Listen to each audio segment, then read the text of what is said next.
মঙ্গলবার ভোর ৬টায় রাজধানীর একটি বেসরকারি হাসপাতালে চিকিৎসাধীন অবস্থায় বিএনপি চেয়ারপারসন ও সাবেক 3বারের প্রধানমন্ত্রী বেগম খালেদা জিয়া শেষ নিঃশ্বাস ত্যাগ করেন।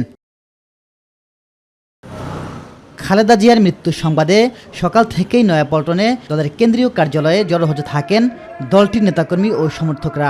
দলীয় প্রধানের মৃত্যুতে নয়াপল্টন কার্যালয়ে গভীর শোকের ছায়া।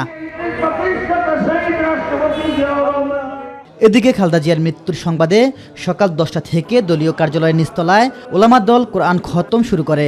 পরে খালেদা জিয়ার রুহের মাগফিরাত কামনায় দোয়া ও মোনাজাত করা হয়। নেতাকর্মীরা অনেকেই হাতে কালো পতাকা ও কালো ব্যাজ ধারণ করেন। প্রিয় নেত্রীর মৃত্যুতে অনেককেই হাউমাউ করে কাঁদতে দেখা যায়। বাংলাদেশের যে একটা অপরণীয় ক্ষতি হয়ে গেল, এই ক্ষতি বাংলাদেশের মানুষ পরবর্তীতে আমরা এই মনে একটা লোক, এই আদর্শিক নেত্রী, আপসী নেত্রী পাবো কি না আমরা আর হবে না, আমরা জানি না। আজকে উনি না মারা যায়, যদি আমি মারা যেতাম আমার এত দুঃখ লাগতো না। আমার সবচেয়ে বড় দুঃখ আমার মা কেন চলে গেল। বিএনপি প্রধানের মৃত্যুতে শোককে শক্তিতে পরিণত করে এগিয়ে যেতে চান দলটির নেতাকর্মীরা। এই ক্ষতিটা আসলে পূরণ হবার মতো নয়, তবে কখনোই তো জায়গা শূন্য থাকে না। সেই শূন্যতা পূর্ণ করার জন্যে গোটা বাংলাদেশের আজকে যে দেশনেত্রী বেগম খালেদা জিয়ার সঙ্গে সংহতি প্রকাশ করেছে, তার জন্য দোয়া করছে গোটা দেশ।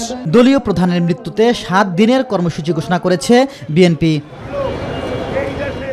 ইলিয়াস মাতবর, মাই টিভি, ঢাকা।